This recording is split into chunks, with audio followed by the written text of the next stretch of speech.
Hello accounts people, time for some data validation.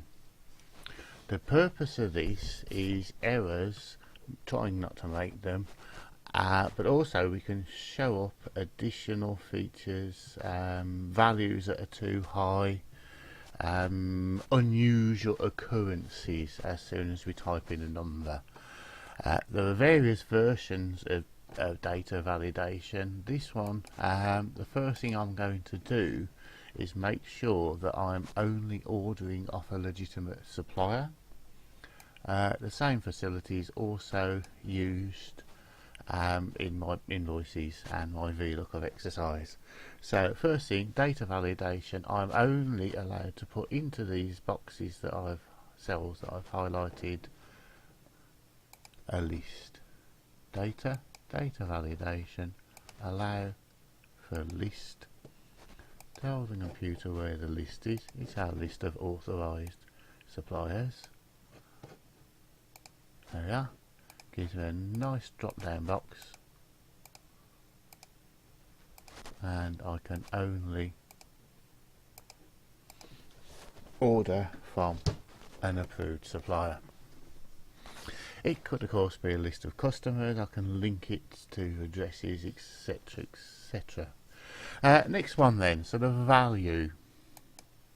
I only want to order less than £500 because if I order more than that I need approval.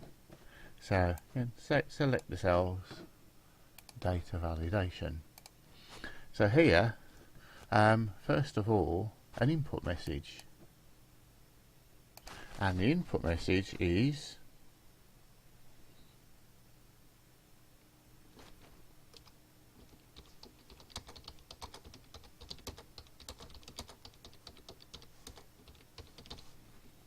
place the value of the order net. So as soon as I go near that cell, it comes up on a little box to tell me what to add in.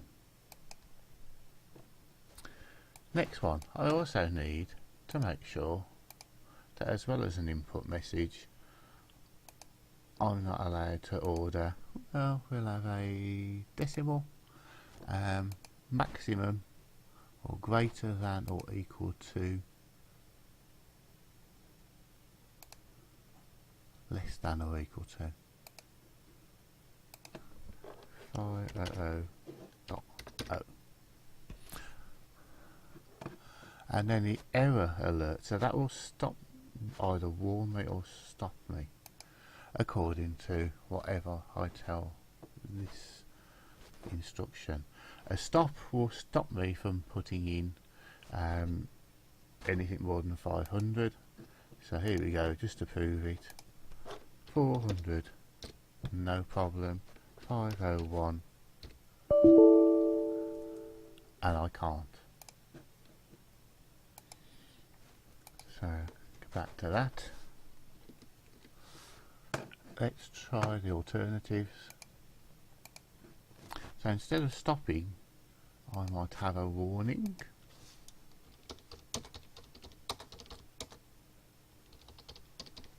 I must get further full from line manager. Exactly the same settings, and now we see, yeah, 499.99, no problem. 501, and it comes up, but it will allow me to continue. No problem. And that are the main features of data validation. It takes a little bit of practice. You can put up also, just to remind you, the settings. All sorts of variations on a theme require a little bit of practice.